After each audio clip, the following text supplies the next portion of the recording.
Secularism है इस मुल्क की ताकत। नेशनल कॉन्फ्रेंस के सदर डॉक्टर फारूक अब्दुल्ला का बयान।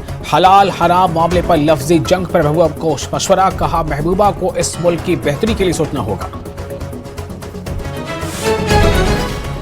एनसी और कांग्रेस कर रहे हैं जम्मू कश्मीर में मजहबी बुनियादों पर असेंबली इंतखाबात लड़ने की कोशिश। बीजेपी महिला मोर्चा की कौमी जनरल सेक्रेटरी दीप्ति रावत का बयान। कहा, कांग्रेस को एनसी के मंशूर पर वाज़ेह करना चाहिए अपना मौक़िफ़।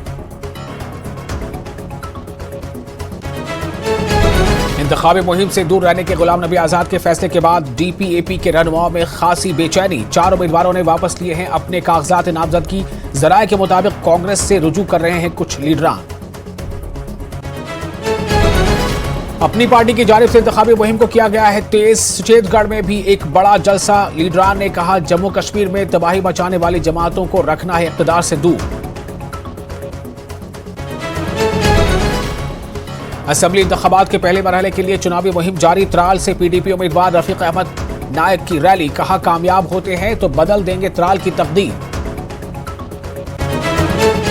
डोडा वेस्ट असेंबली हल्के से बीजेपी के उम्मीदवार शक्ति राज परिहार का बयान। कहा, इत्तेहाद का पार्टी पर नहीं पड़ेगा कोई असर। जम्मू कश्मीर में बीजेपी की जानिब से हुकूमत बनाने का दावा।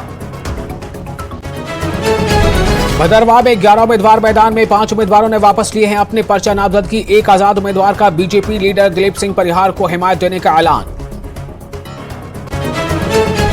अरनिया में पीएससी सेंटर के अंदर आयुष्मान सेंटर और योगा सेंटर की मांग।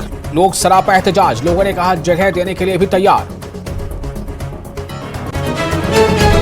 अखनूर के एलओसी पर आखिरी गांव में प्लान वाला ओपन टूर्नामेंट चैंपियनशिप का इनेकाद। वॉलीबॉल टूर्नामेंट का इनेकाद। 16 टीमों की शिरकत। भारतीय फौज की नौजवानों को मंशियात से दूर रखने की कोशिश।